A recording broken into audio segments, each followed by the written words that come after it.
This is Renelle, and welcome to Quality Hang with Rod Brooks and friends. And here he is now, your host, my main man, Rod Brooks.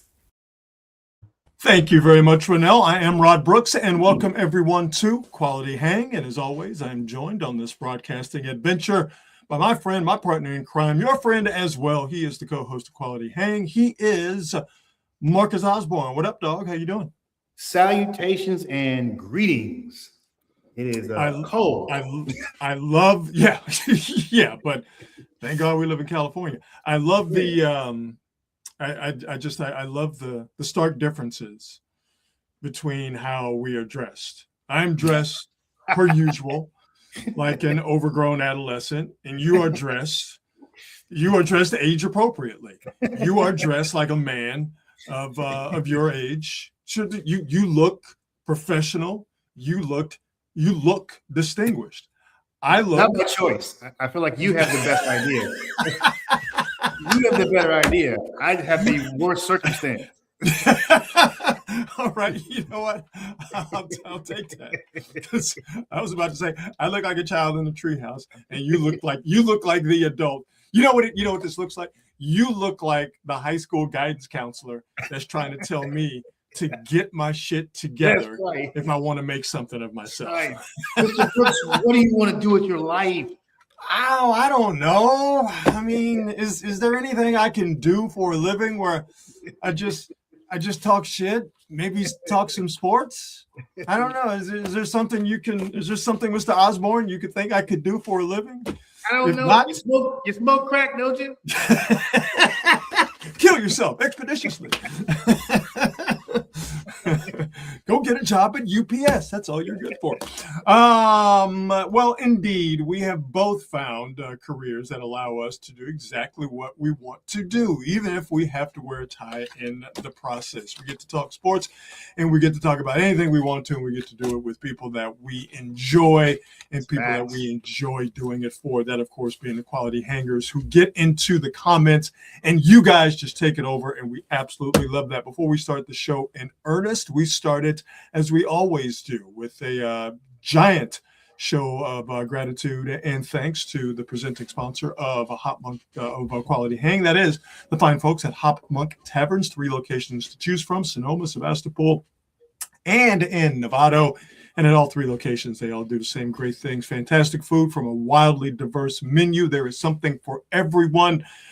Chicken tenders and grilled cheese sandwiches for the kids, to great chicken, great steaks, so much good stuff at Hop Monk for the adults. Or if you have a kid's taste buds, there's something there for you too. And the craft beer selection, while not for the kids, will make it easier for you to deal with the kids. Craft beer selection is absolutely out of this world. And if your kids happen to be terrible, let's just say you're being saddled with Bebe's kids. They have a full bar that will take the edge off of dealing with the Rugrats. And as far as the live music, live entertainment is concerned, that's my favorite part about Hop Monk, because at all 3 locations, it's a place for touring acts, touring musicians from around the country to stop by. But it's a great place for local artists as well, local musicians, local bands. And it is also a place where, you know what? Even if they're not having a show, it's a great place to hang out. Open mic night, open mic comedy night, country line dancing night. There's something for everyone. So again, check them out online and see what they have coming up live entertainment-wise, live music-wise at Hop Monk at hopmonk.com. Better yet, follow them on all the socials. Even better than that, stop by Hop Monk in Novato, Sonoma, or in Sebastopol. Let's get right into it. The Super Bowl is set. Yes. I got to shout out Antonio One Funk, because my man is watching us live in a Dallas airport because he snowed in. That's dedication, baby.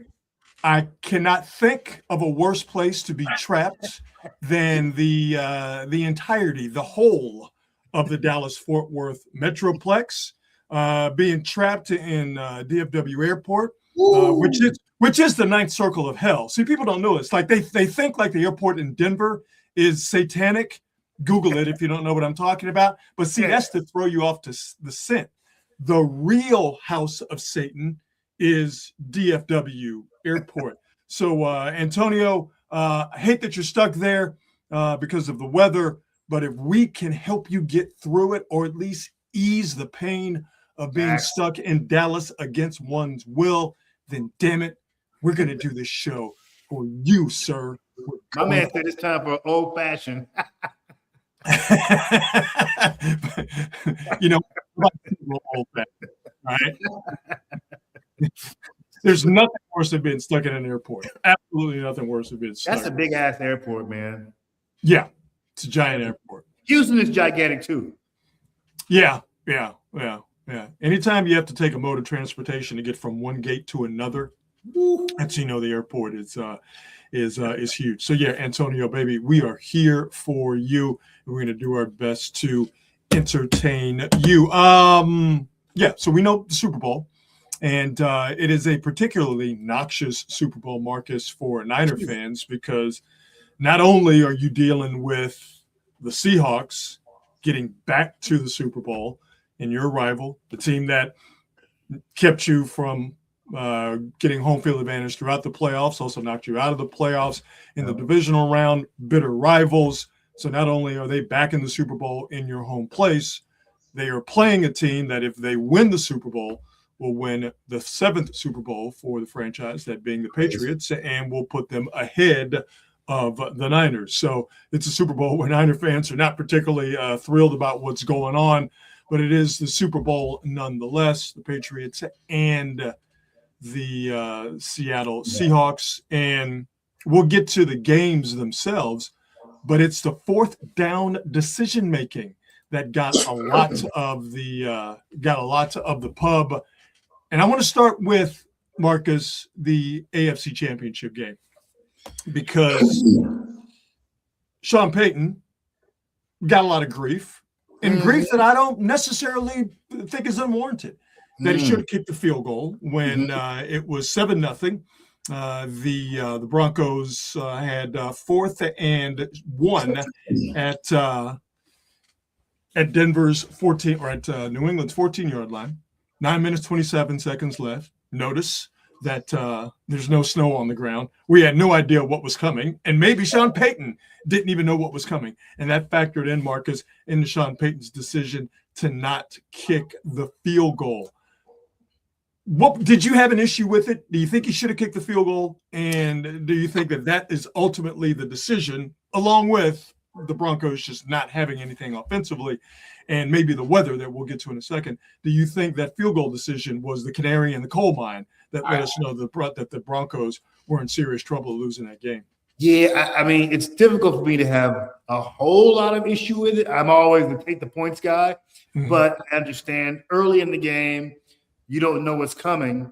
I wonder if they had known that it was going to get that bad, would he have just gone, you know what, I'm going to go ahead and get these points. But I feel like it's not the end of the world because it's such an early part of the game. The 3 points you can make up. And plus, let's be honest, neither one of these offenses was doing much of anything. Before the snow showed up anyway. Exactly. We'll get to the snow and snow games and people's opinions about snow games and why they shouldn't happen in championship games, which, again, just blows my mind just thinking about it. If he would have kicked the field goal, wouldn't have bothered me. Wouldn't have bothered me at all. Yeah. Not kicking the field goal didn't bother me either. What bothered me, and I'll run the play here in just a second, is the play. When they lined up for this, I went, okay, I'm fine with this, because this is a Broncos team that has the best offensive line in football. They got an all-pro at right guard and an all-pro at left tackle. So to me, you need a yard. You need a yard behind that offensive line with the quarterback of Jarrett Stidham, who, with the exception of the long pass in the beginning of the game, you could see that the juice wasn't going to be worth the squeeze when it came to Jarrett Stidham. That they were going to have to play this game close to the vest, and they were going to have to play this game smart to protect him and protect the team overall. All right, you need a yard with that offensive line and a backup quarterback. And what do you do? What do you run? Not the field goal unit out there. You run a bootleg to set up a pass, which was dead on arrival because, as you see, the two Patriots players just shot both end gaps. Immediately in the backfield. What? Immediately. What do we do? You need a yard. You need a yard. Why are you throwing the ball? I don't have a problem with the decision to go for it. My problem is, and this is maybe my old man take on how I see football nowadays, you need a yard. Dude, why are you throwing it? I'm completely with you. I'm an old school tutor because I'm like, I run it. I need a yard. Why am I not running? It's like, and if they stop me, if I run it right up the center's back and they stop me, okay. I really think that this is something that coaches have suffered more and more from the last few years. Everybody's going for it on fourth down now. And not only are we gambling that way, but you're gambling with the play call, getting a little too cute. Sometimes you just got to man up and be physical about it. Say, I'm just going to get this yard, and you're going to have to stop me. And this is just – it says that you don't have much confidence in your running game. That's what it says to me. Yeah, but that's crazy to me considering how good that offensive line is. I'm running that bad boy off that left side behind 74 and 72, and hopefully that receiver out there gets that block on the outside. But to even turn around and think about throwing the football to the right side, even if that is the heavy part of the formation and the short side, it's the short side of the field. What are you throwing the ball over there for? If you're going to throw it, wouldn't you want to throw it where there's more space? And that's to the other side of the field. And just watching this play over and over, because you can tell I've seen it a million times, I don't understand why teams don't run whatever version they choose to run of the tush push, because it's the one play in the NFL where they don't adjudicate it correctly. Because if you notice with the tush push, and you saw this in this game later on when Drake May got that first down that they wanted to challenge, but they didn't challenge, and the spot looked kind of wonky. Mm-hmm. With the tush push, if you notice, they just wait for the quarterback to either get pushed past the first down marker or wait for the quarterback to get pushed back. He stood up. They never blow the play dead because forward momentum has stopped. If you watch any other play where forward momentum is being stopped, more than likely it's going to be a run play. But if a running back is forward momentum is stopped, that play is blown dead immediately. They rarely, if ever, give the running back a chance to try to get more yardage, and they definitely don't give the running back a chance to get pushed back. With the tush push, they wait for the quarterback to either get the first down or get pushed back. So to me, run your version of the tush push and just keep pushing until you get the first down, or if you're unsuccessful, which is the worst case scenario, you're pushed back. Why in the hell would you throw the ball behind that offensive line when you just need a yard? That to me is the worst decision, much worse than actually not kicking the field goal. Way too cute, way overthinking. You got a guy who's at quarterback for you who really, and by the way, this is at the beginning of the game. Later in the game, maybe after he's warmed up, got the jitters out, got his feet up under him, maybe his decision-making is a little more settled. Okay, I can see you try to make the decision. But right off the rip, nah, dude. Just go man up and play real physical football and get that 1 yard. Period. Yeah. It was crazy. And obviously we had no idea really what to expect for the rest of the game, and we didn't have an idea what was coming up weather-wise. But to me, that fourth down decision was the worst part about it was the play call. The play call. Just let your offensive linemen fire up. Offensive linemen want to run block. Let them dudes fire off the ball. Let them dudes go mano a mano. Let those dudes be physical and get that yard. But with a rookie quarterback, when you just need a yard, you're deep in their territory and you bootleg to throw? Nah, man. Nah. Yeah. That's dumb. I agree. All dumb. I mean, and listen, I enjoyed the game thoroughly. I don't care what people was talking about snow. I enjoyed that game thoroughly.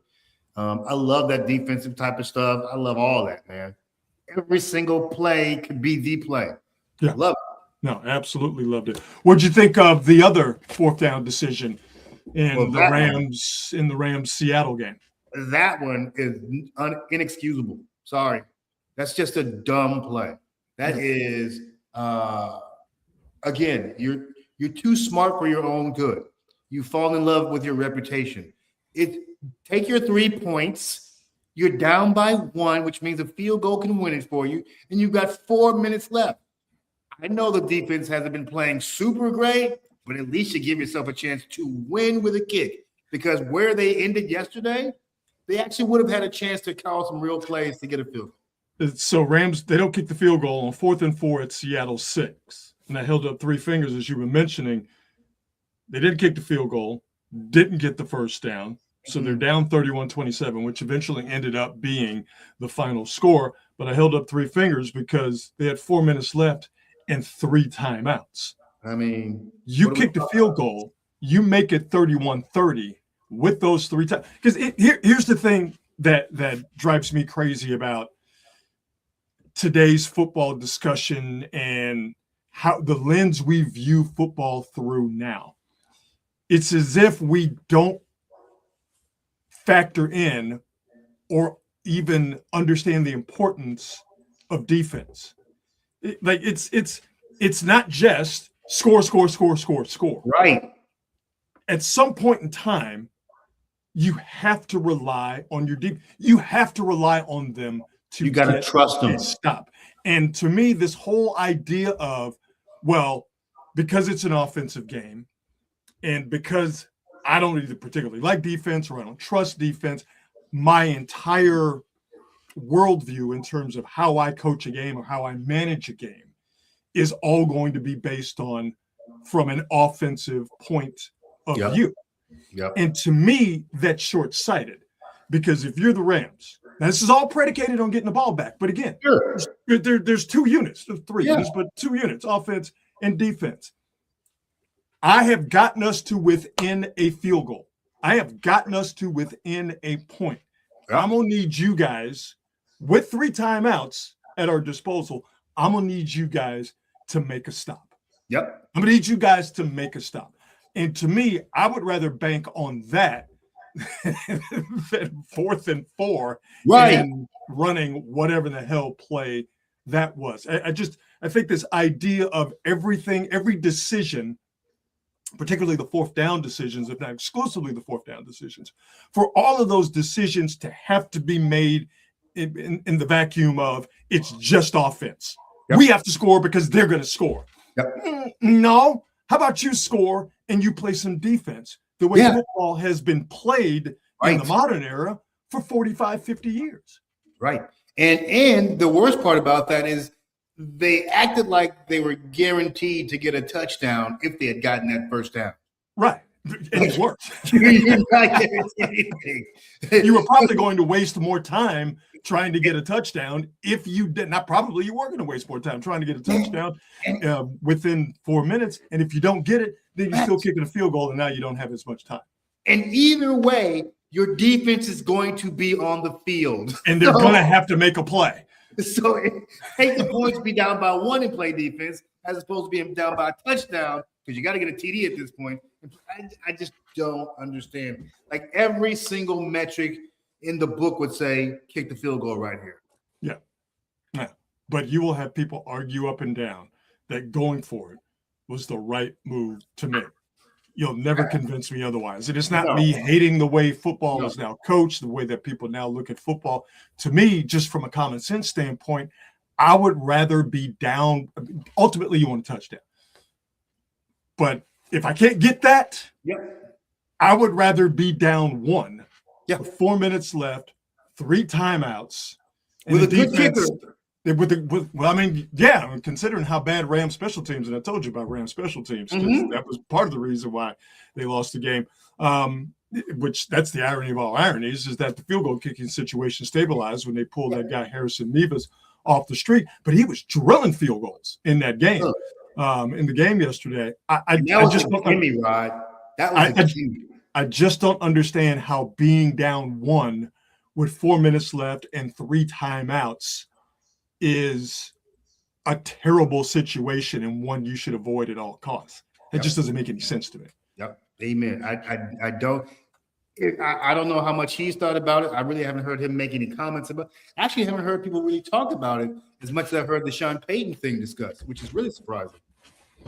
Because to me, that was far more egregious than Sean Payton's. Yeah. No, it was crazy to see it happen in real time. But I guess because the final outcome ended up being what it was, it kind of got lost in the sauce. And listen, Seattle was the better team. Better team won that game, and so I guess it doesn't look that egregious.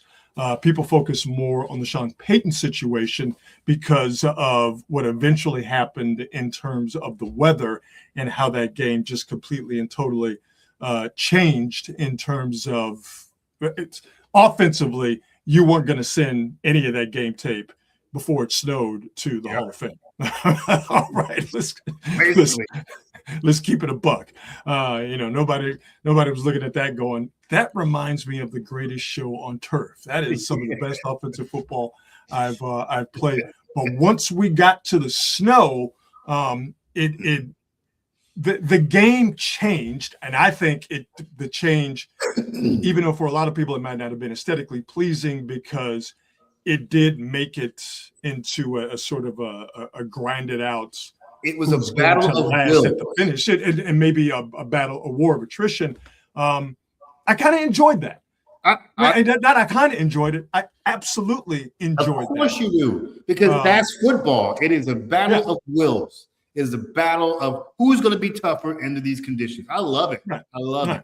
Right. And who has the game, just to use that catch-all term, who has the game to be able to adjust in those adverse conditions. Mm-hmm. Like, to me, that should still be a part of football. And to me, it should still be a part of football that's celebrated.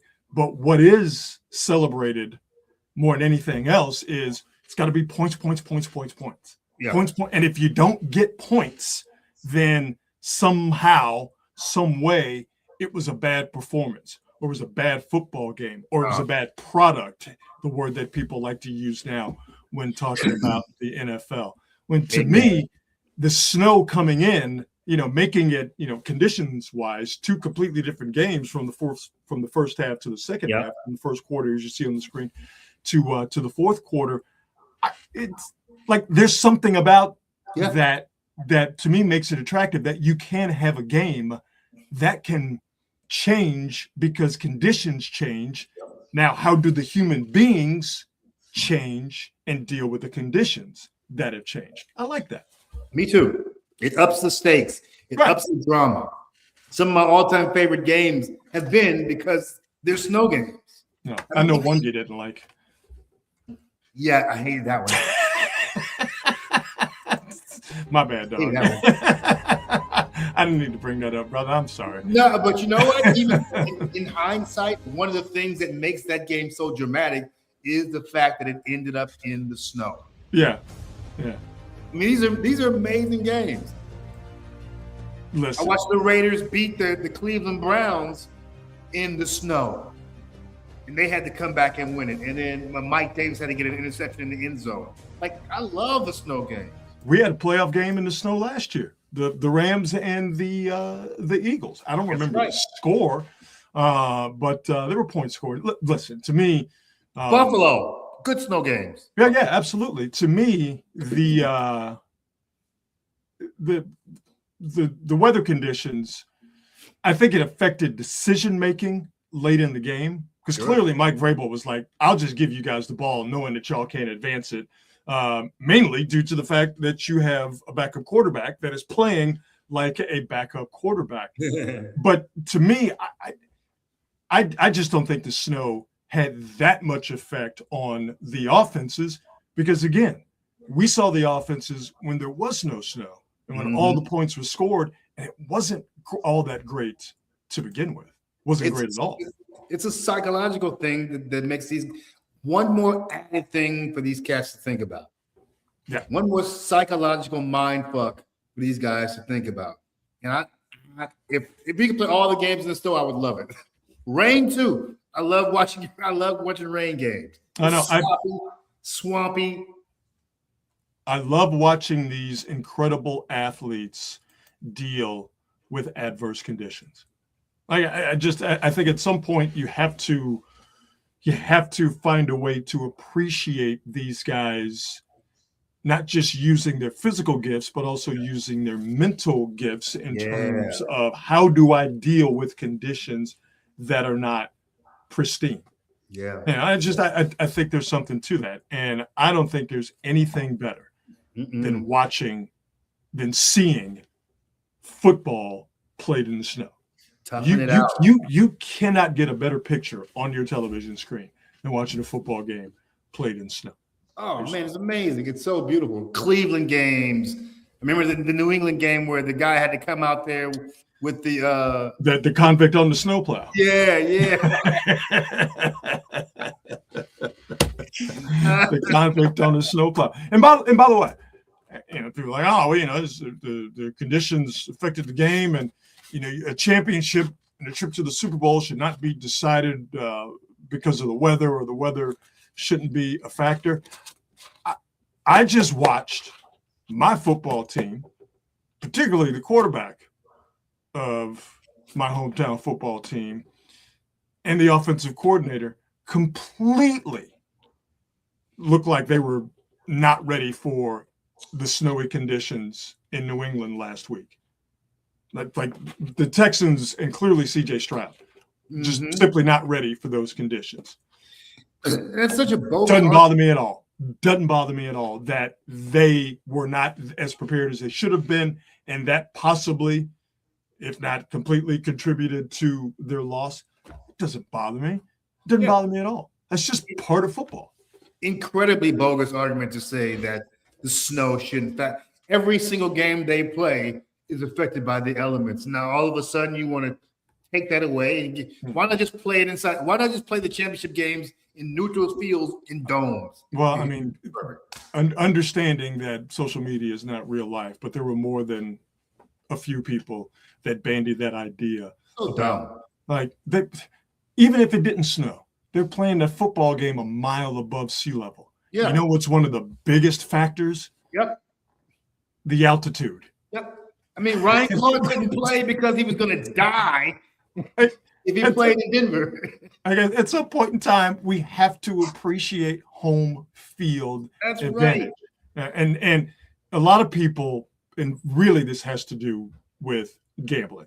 Like, gambling ain't my thing. It ain't my type of hype. That's what you want to do. That's fine. It's just not something it's just not my get down. I'm with you. But people want to see football played in a terrarium. They want to see it played in what they believe to be perfect conditions, because they don't want anything other than the humans playing the game, and I guess officiating the game and coaching the game. They don't want anything outside of the people involved in football actually having a determination as to what happens in the game, because it might mess up their parlay. Shit, man. I love seeing these dudes slipping and sliding in the rain. I remember a couple of games when Barry Sanders was playing in the rain. You're just watching these cats slide across the grass.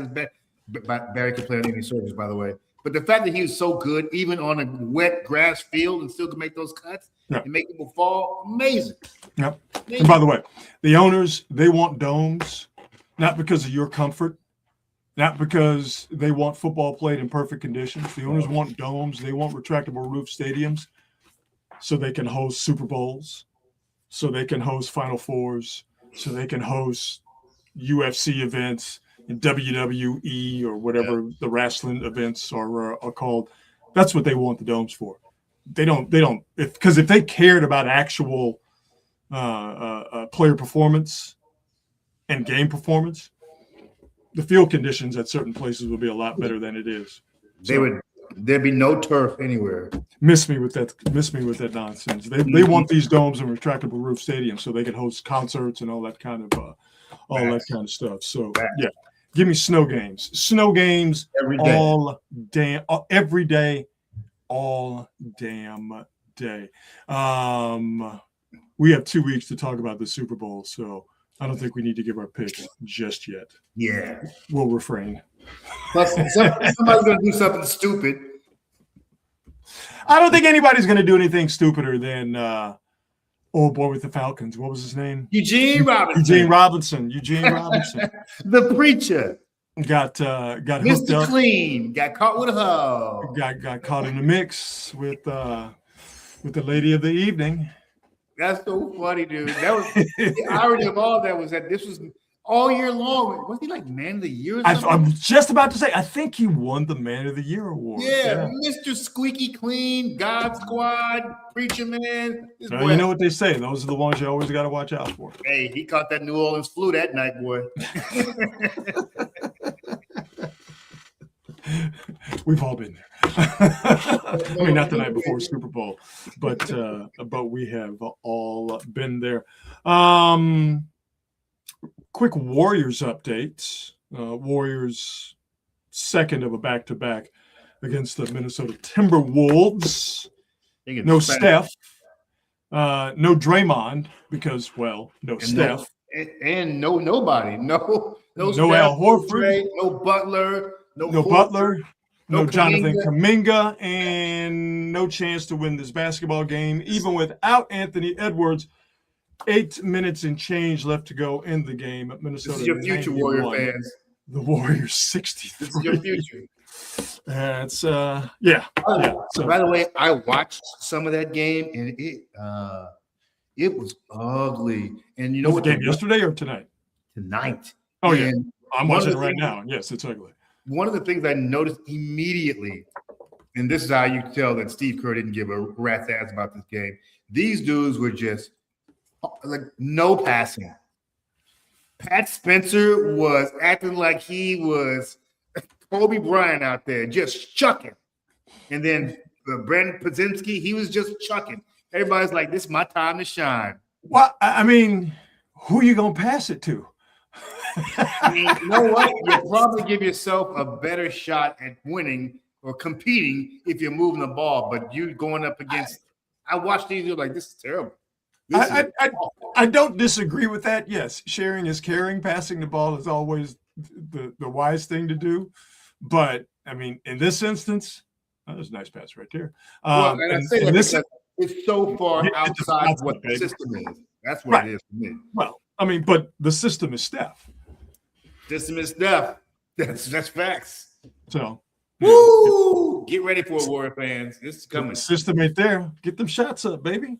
And Pat Spencer only has 4 or 5 games left on that 2-way contract. The Warriors are going to have to figure out some decision with him, and they will. I don't know the calculus on it, but they have to figure out something. So if I'm Pat Spencer, shit, I'm getting these shots up, dog. He definitely getting them up. I'm getting these shots up, baby. So every time they come down the court, everybody's going, "You seen the ball? You seen the ball?" It's the give and go offense. You give me the ball, the rest of y'all can go to hell. So, Hey, you know what, Rod? I mean, next year, I legitimately believe it could be the last year for everybody. Everybody.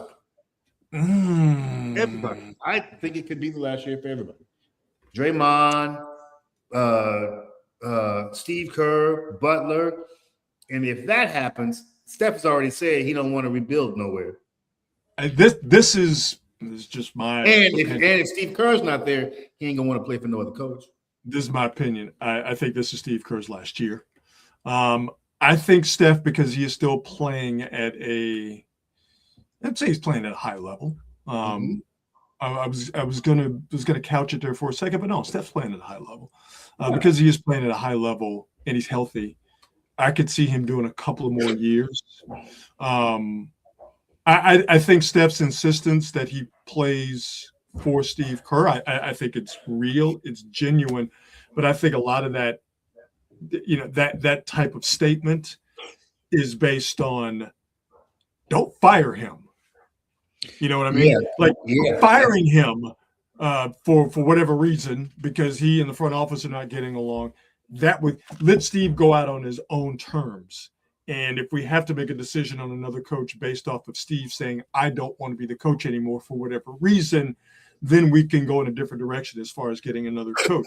But if Joe Lacob gets a wild hair one day because of some Jonathan Kuminga-based disagreement, and he decides that he doesn't want to have Steve Kerr coach anymore. Steph's saying, I want to play for Steve Kerr only, is the buffer that stands between an owner that may get an itchy trigger finger and Steve Kerr staying Steph Curry's coach as the Golden State Warriors. Did you catch what I'm saying? Yeah. And I wouldn't expect that Steve Kerr would be fired at this point. No. I wouldn't either. But again, we've seen dumb shit happen. Yeah. And clearly the Warriors are not in as good of a place organizationally in terms of everybody getting along and everybody pulling in the same direction. Clearly they're not in that place right now as they were 10 years ago. Obviously. And by the way, speaking of coaching, sometimes you get what you ask for. And that happens with the Pittsburgh Steelers. Because what the fuck was that? What was that? I guess they got the bowl in their sights now.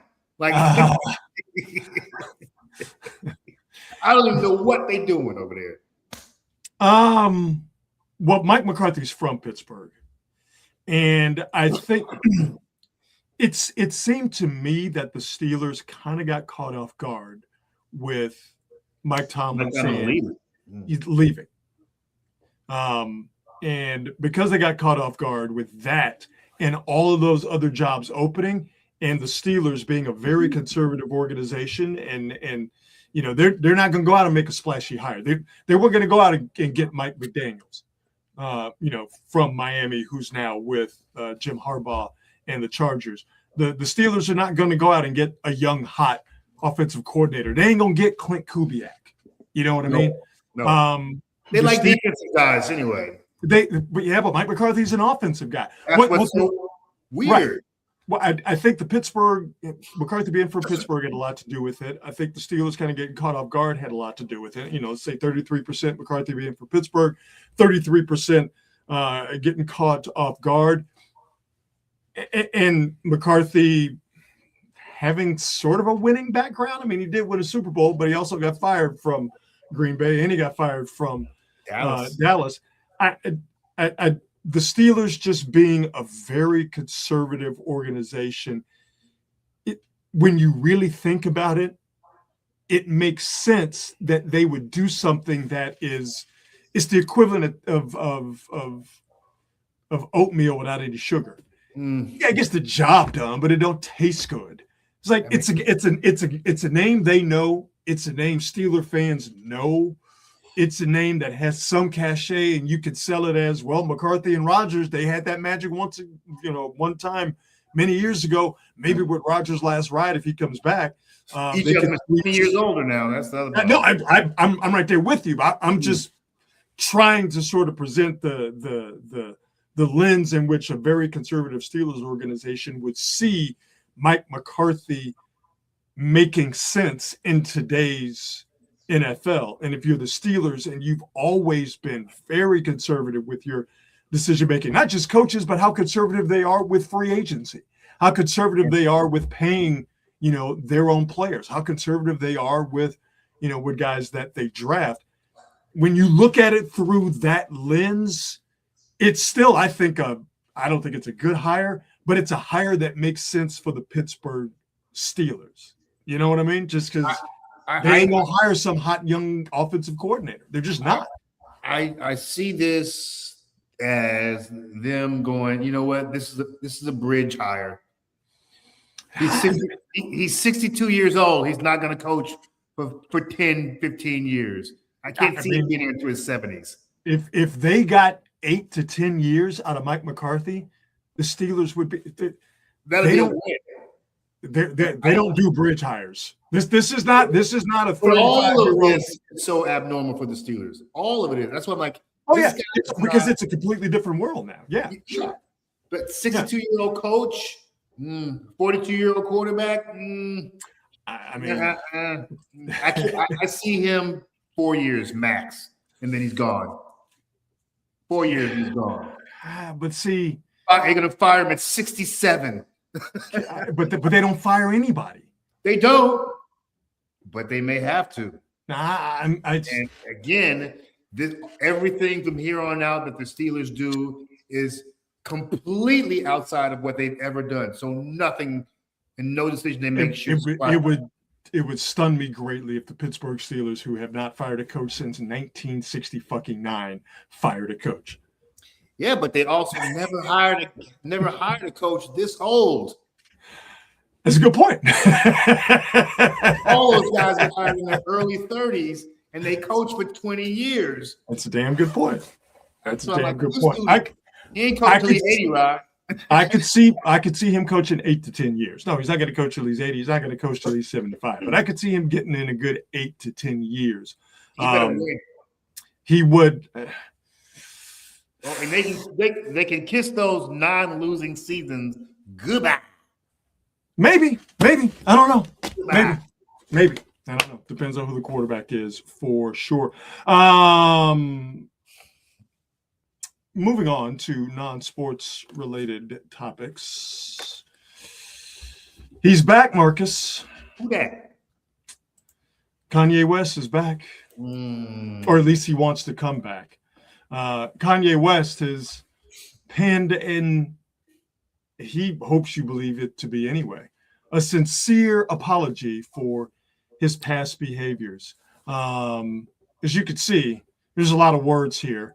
And we ain't got time to read all that. So, Kanye, whatever it is you're trying to say, speaking for myself, I ain't trying to hear it, Playboy.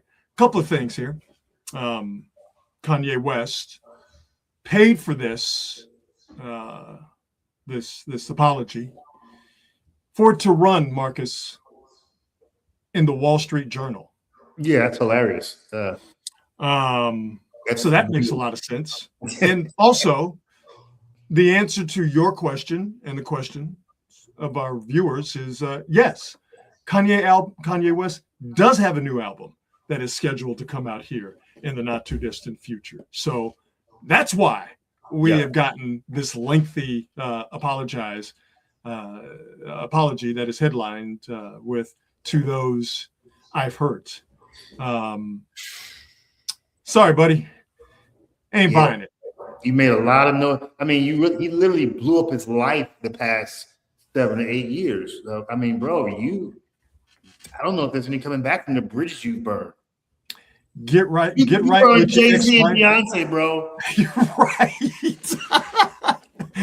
Right. Over. Get right with your ex-wife. Get right with your kids. Get right with Jay-Z and Beyonce, and get right with your baker. I ain't trying to hear it. I ain't trying to hear it at all. That's a lot of words. Yeah. And all through any of it, everybody's going, nah, I'm cool. Nah, I'm cool. Good. I'm good. Remember when you said slavery is a choice? Yes, sir. Remember that? I remember it. Yeah. I remember it well. Yeah. Remember when you said you were a Nazi? Remember he's wearing that Nazi shit? Oh yeah! Oh my God! Yeah. Remember when you dressed up in the Klan outfit? Ooh, that was hilarious. Oh boy, that was funny. That was hilarious. I can hold multiple opinions, and a lot of people can hold multiple opinions. I cannot be down with him and sort of kiss off his apology, and also hope that he's getting the help he needs, and Absolutely. He continues to get the help that he needs. But as far as being down with him, nah, dog. Yep. I'm good. I'm hella good. You can't trust those kind of people, bro. No. Sorry, you can't. Nope. So, vaya con Dios, Holmes. Vaya con Dios. I do like to play the game of, did the person who is putting forth this apology, did they actually write the apology? It's a lot of words. I feel like he probably did. Guess no. I'm going to guess. You think, well, you know what? That's a good point. Kanye he's too much of a narcissist to let somebody else write his stuff. That's a good point. Ain't no PR person on the planet going to let him write that much. That's a good point. He is he's prolific in the studio, and also when it comes to penning apologies. So I hope it works for some people, and I hope he gets the help that he needs. But no, brother, I'm good. Yeah, I'm man. good. Yeah, man. I am good. Let's do some on this date. Let's do it. On this date, January 26th. On this date, January 26th, 1992. During halftime of Super Bowl 24, the then Redskins and the Buffalo Bills, this game was on CBS. But on Fox, during halftime of the Super Bowl, a live edition of In Living Color was broadcast.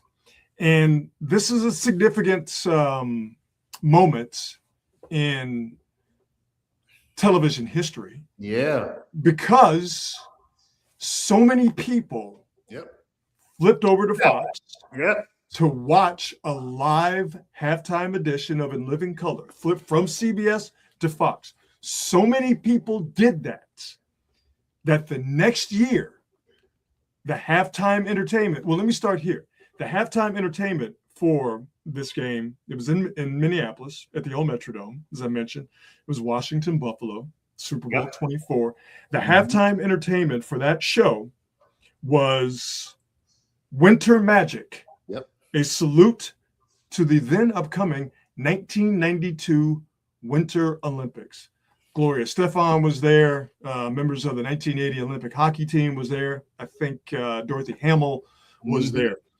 So many people flipped from that on CBS to the Fox In Living Color Super Bowl halftime live show that the next year, the halftime entertainment for the Super Bowl was Michael Jackson. That's right. That was the beginning of Super Bowl halftimes being the biggest show you can get on free television. The NFL did not want any chance of anybody challenging their dominance on Super Bowl Sunday.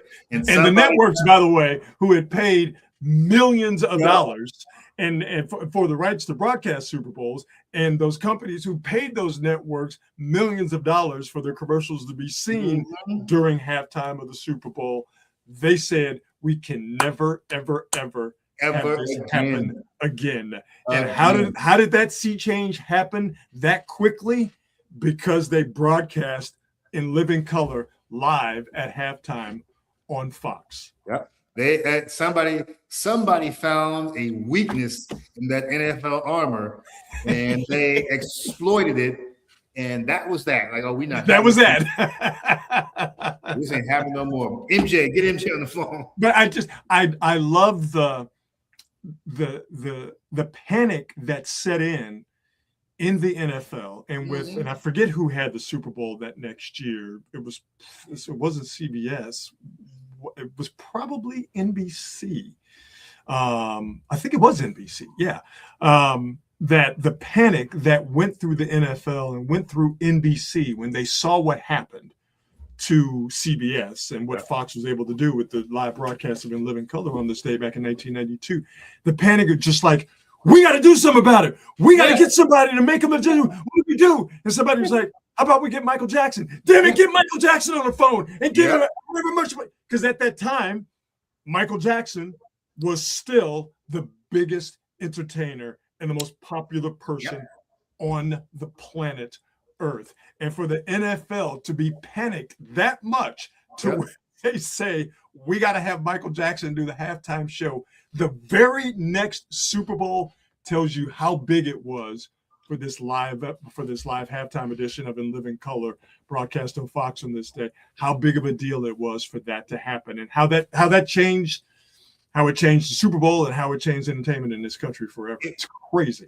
It was no small moment, because not only did they have reason to be fearful that other networks would start picking up the In Living Color live broadcasting, and it worked, but also at that point, the Super Bowls were pretty much over by halftime anyway.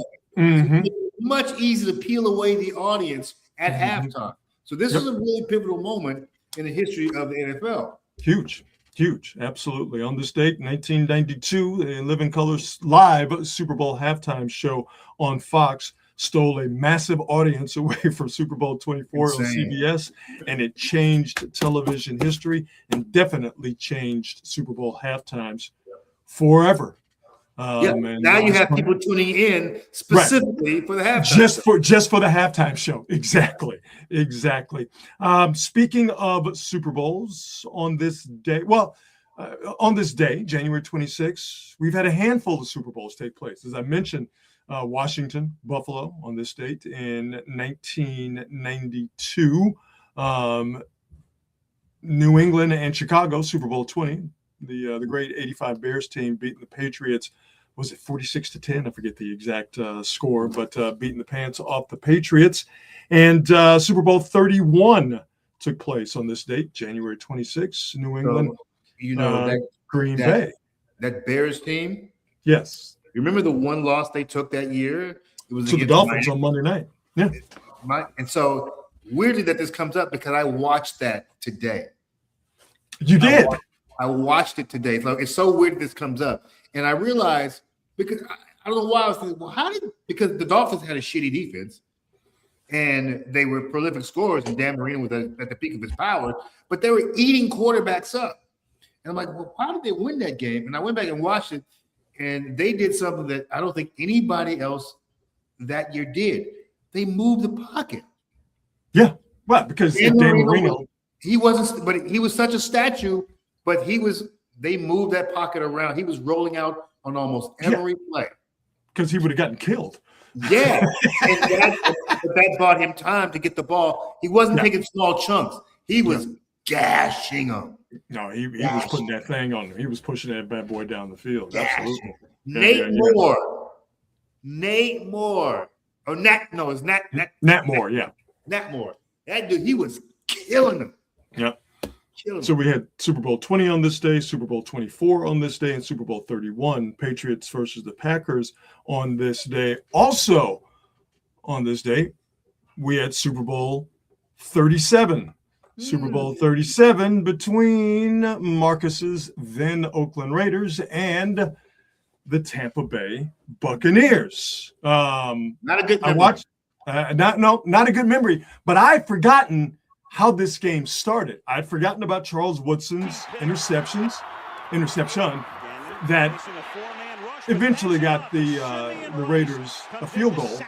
It took a very early lead, and it was field goals back and forth in this game until you got late into the second quarter.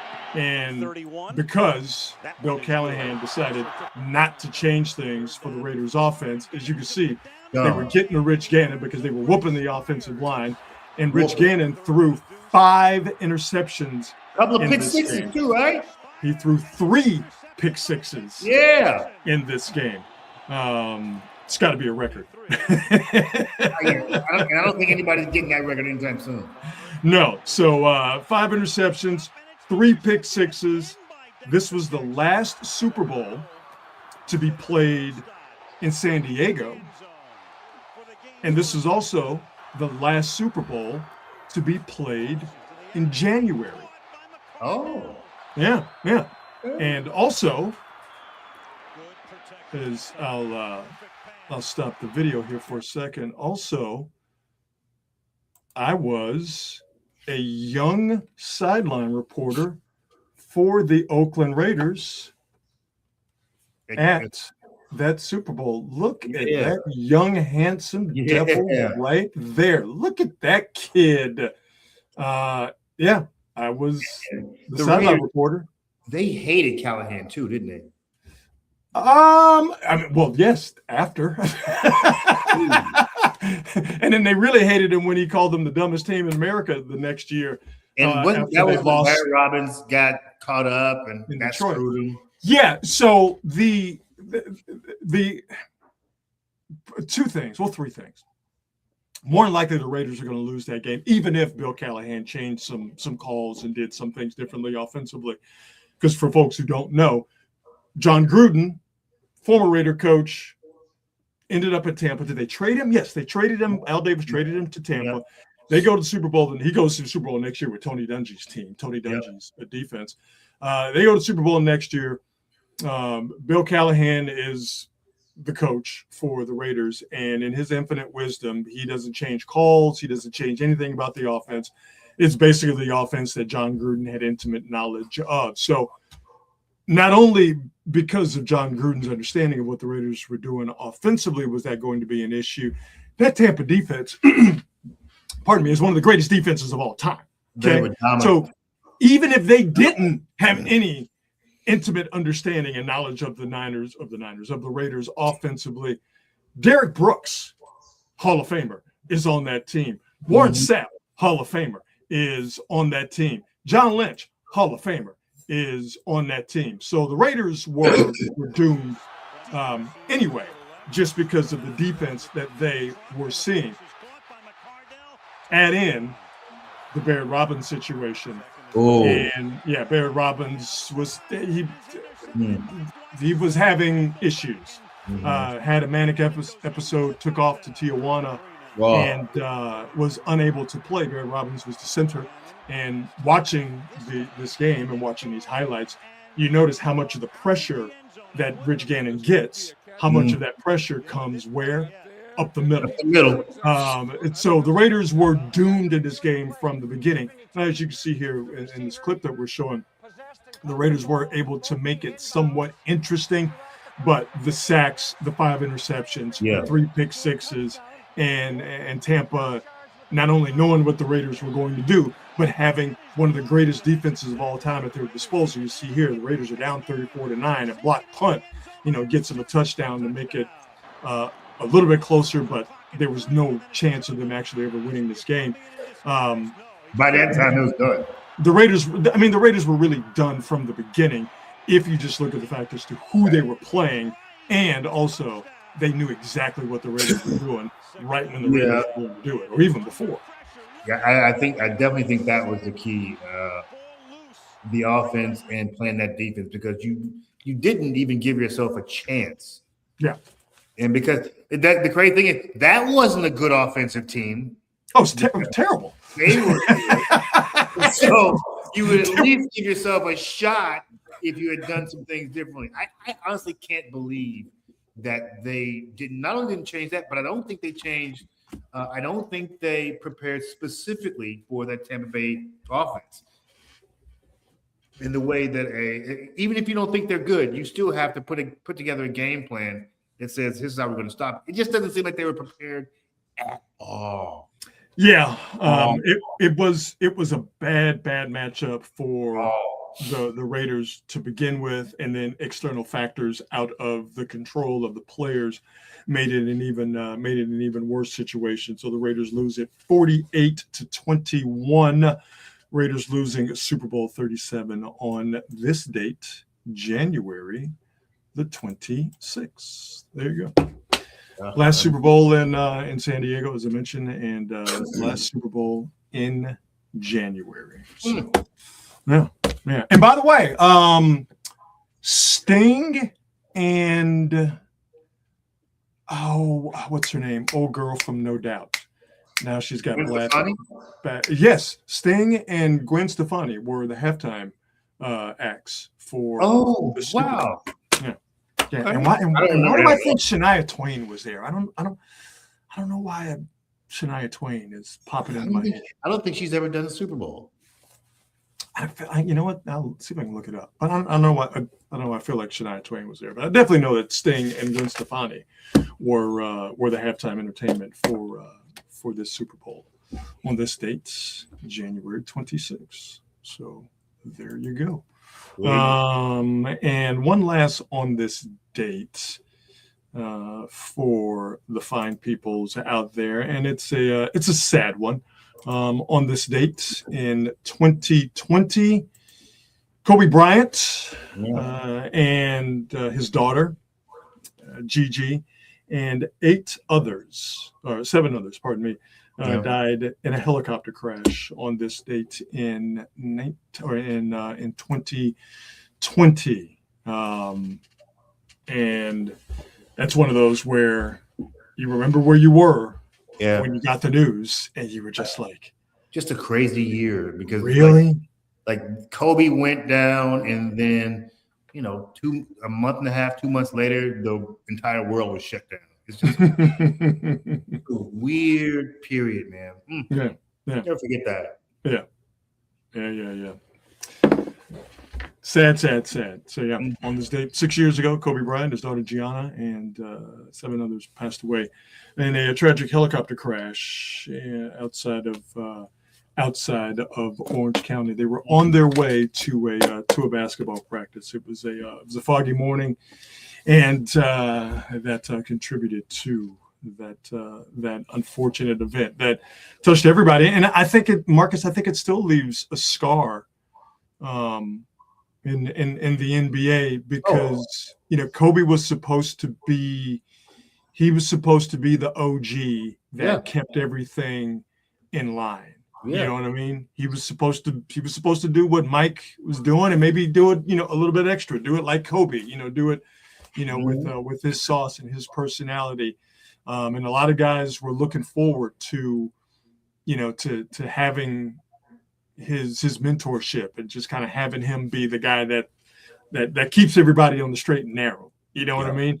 And losing him, I just, it's like when the rap game lost Nipsey Hussle. Just a lot of people still to this day just have trouble with the fact that they're not here, and there just seems to be something missing in terms of that one person, that one presence, that one figure sort of keeping everybody in line. Even if you didn't like Kobe, even it didn't matter. Kobe's presence just kind of kept cats in the right lane. People respect Kobe. He's not here. It just seems like people are sort of off their moorings, Yep, they definitely respected Kobe. He turned out to be a really solid ambassador for the game of basketball. Yeah. And that's what you lost from that pop cultural standpoint. You lost real ambassador, and every generation needs that guy as sort of the bridge between the last era and the new era. It'll be interesting to see who that is from our era, from this era. Yeah, no, that's a good point. That's a really good point. But the thing is that you have to want to take that on. Yep. I think Jordan took it on reluctantly. Yep. Kobe took it on aggressively. Yep. So whoever that guy is, is it going to be LeBron? He's kind of the natural guy you think of. Maybe I could see that. Could it be Steph? Could it be Kevin Durant? I don't know. Yeah, because would he want to do it willingly? Yeah. And again, it's just something that it can be sort of forced upon you, but there has to be a certain amount of acceptance of, I'll take it. And Kobe, respect on you as the player. Respect on you as the player as well. And the thing about Kobe, and wasn't a fan by any stretch of the imagination. Respect for him and what he accomplished. But was I a Kobe fan? No. But I do think was sort of like the weather vane for playing the game hard. And playing the game the right way.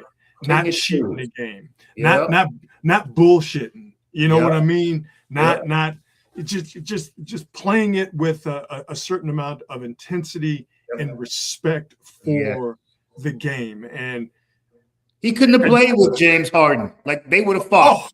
They would have fought. You know what else? How delightful the idea of that actually happening. He would have punched Jordan Poole too. If he didn't take it serious, he was on your ass. He might have punched Draymond. he might have. He probably would have respected Draymond. I mean, you could still punch people you respect. But he wasn't playing that. He was not playing that. You get in here, no. Take this game seriously, no laughing and joking and all that bullshit. No. I like I said, I respected how he approached the game, for sure, and his demand that everyone in the league have that same, that Mamba mentality that they talked about. in the wrong hands of the wrong person, that could be that can be viewed as corny or somebody being a try hard. But with Kobe doing it, it was real and it was genuine because he lived his raps. You know what I mean? Yep. The way that he demanded other guys play is the same way he played. The way that he demanded Shaq play and Shaq bristled at it, it wasn't just somebody just barking from the sidelines. Like what Kobe demanded out of Shaq is what Kobe demanded out of himself. And even I, as someone who wasn't a Kobe fan, I respected the hell out of that. Me too, man. I mean, he was also, as an ambassador, he was also willing to call people out, which is why I wouldn't think a guy like Steph would be very good as an ambassador, because I don't think Steph would be somebody who's willing to call people out. But the thing with Steph is he will let you know, or he will get his point across. He will do it in a low-key way. He's yeah, exactly. Yeah. You know what he is? He's very tactful. Mm-hmm. And it's not tactful in sort of a sneaky, behind the scenes, like conniving way. Yeah. It's tactful in terms of, I got a point I want to get across, but not everybody needs to hear it.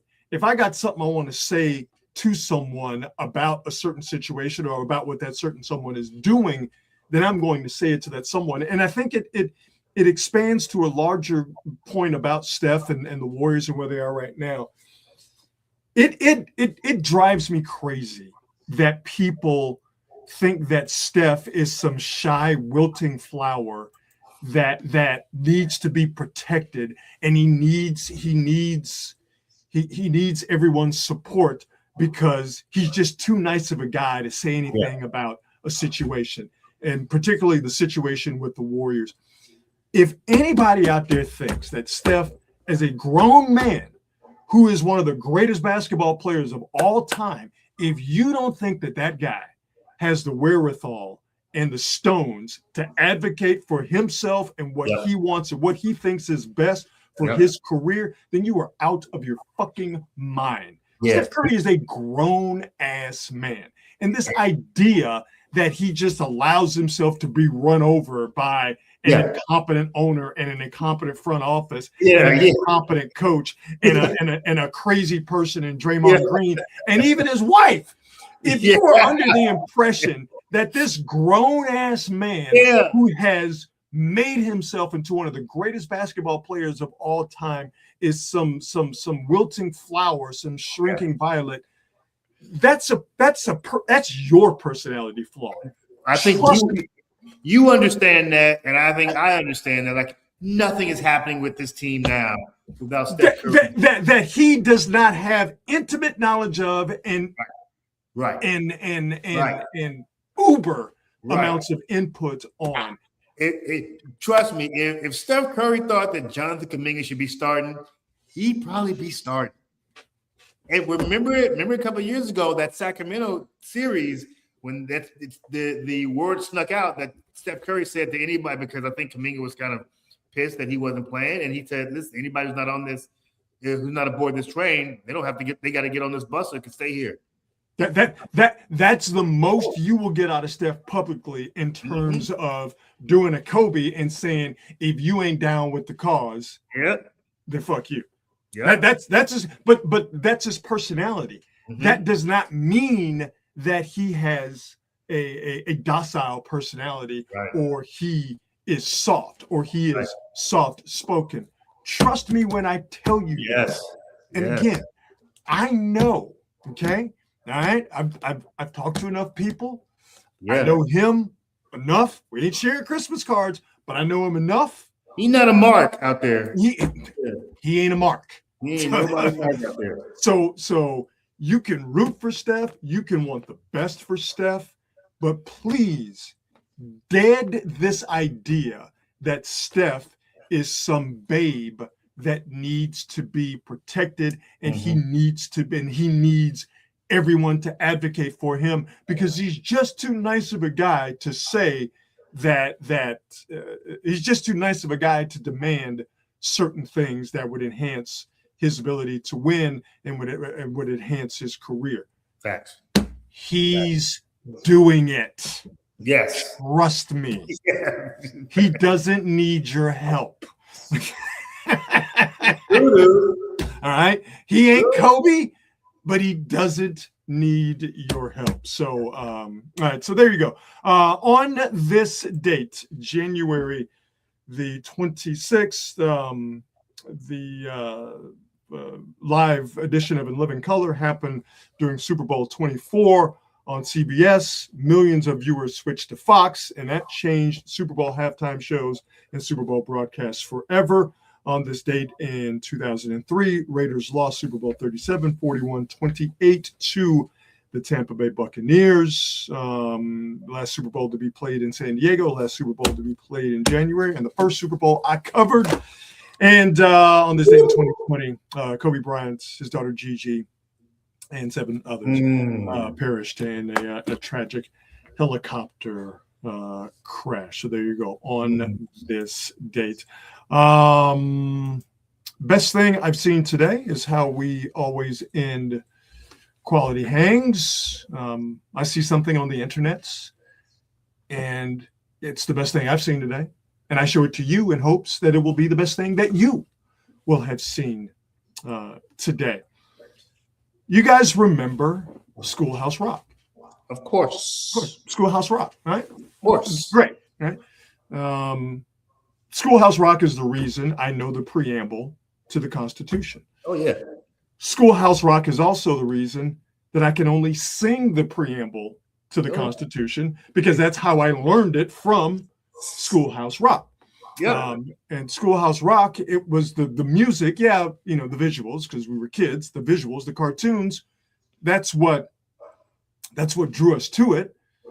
But it was the music and it was the songs that taught us the lessons. It was the song that taught us about that 3 was the magic number. It was the song that taught us how a bill becomes a law. It was the music that gave us the lesson. The music was the spoonful of sugar that made the medicine go down. And if I say to you, conjunction junction, you're singing it. You're singing it in your head and you're singing it out loud and you can hear it. So what I ran across a live performance of Conjunction Junction. And I'm going to play it for you right now because it's the best thing I've seen today. But let me say this. After watching it, or let me say this. Before you watch it, is this what you thought the person who sang Conjunction Junction, is this what you thought that person looked like? So right? I've actually seen that guy. I've seen the guy. So you know, but to those who don't know, put in your mind how you think the guy who sang Conjunction Junction, who sang how Bill becomes a law. I'm just a Bill. Okay, so you have that person in your mind's eye. Good. Here's the live recording or the live performance of Conjunction Junction, brought to you by the person who actually sang it on Schoolhouse Rock. Junction, what's your function? Hooking up words and phrases and clauses. Conjunction, junction, how's that function? I got 3 favorite cards that get most of my job done. Conjunction, junction, what's their function? I got and, but, and, or. They'll take you pretty far. That's the man who brought you Conjunction Junction. That's the man who brought you I'm Just a Bill. I had no idea that he looked like my high school principal. So for years, I thought he was from New Orleans because he had that kind of 100%. 100%. From Jacksonville. I thought I thought he he looked like Scatman Crothers. All right. In my mind, he looked like he looked like Scatman Crothers. Right. He looked like the guy in he looked like the black man in The Shining. Okay. In no way, shape, or form did I think that my man looked like this. Yeah, dude. What a trip that was. What a trip that was. I don't even know if he's still alive, to be honest with you. But what a trip. Oh man. Yeah, man. Such good stuff. And great voice, great voice. And just what a brilliant idea. And man, I wish we still had those kind of people, making television for kids today. And I wish we still had a media ecosystem that allowed that to happen. Because I mean, Schoolhouse Rock, Sesame Street, and Electric Company, and all that stuff. I mean, if you are of a certain age, and we are of that certain age, that shit was invaluable. It's great. And with Schoolhouse Rock, I don't even think you'd have to sort of modernize it. I think that it is ageless, timeless. Anybody who hears that, it's too catchy. Yeah. Oh yeah. Yeah. No. It's like I said, it's to teach kids somewhat complex stuff, like how a bill becomes a law. I mean, that's crazy. To do that in 3 minutes, using animation and song. That shit's you're getting brilliant. English, you're getting math, you're getting science. I mean, all this stuff. Electricity. Come on. Dog, I forgot about electricity. Come on, man. I mean, you learned about the Revolutionary War. Yes, history. That's right.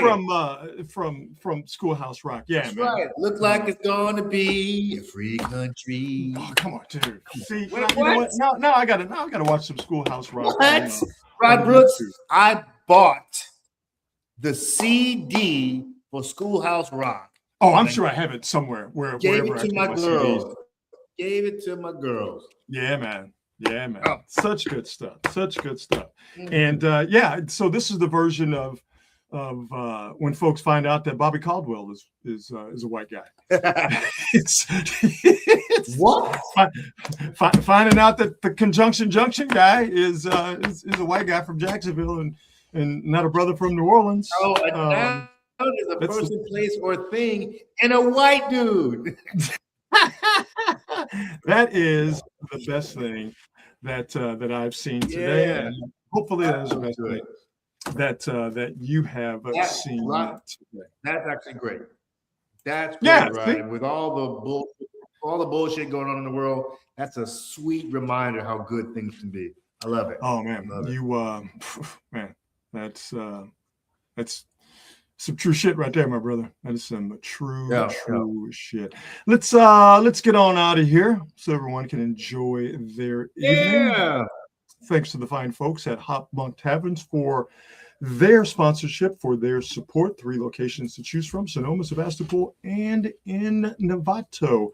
Check them out online. Check them out on all of the pertinent social media apps. Better yet, check them out for yourself. Stop by one of those 3 locations. Have a fantastic meal. Have a great beer from one of their many craft beers on tap.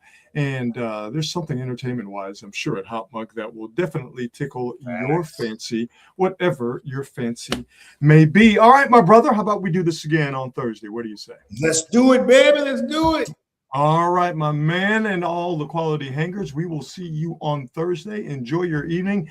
Enjoy the rest of your week. And as always, be good and be good at it. We'll see you. Bye.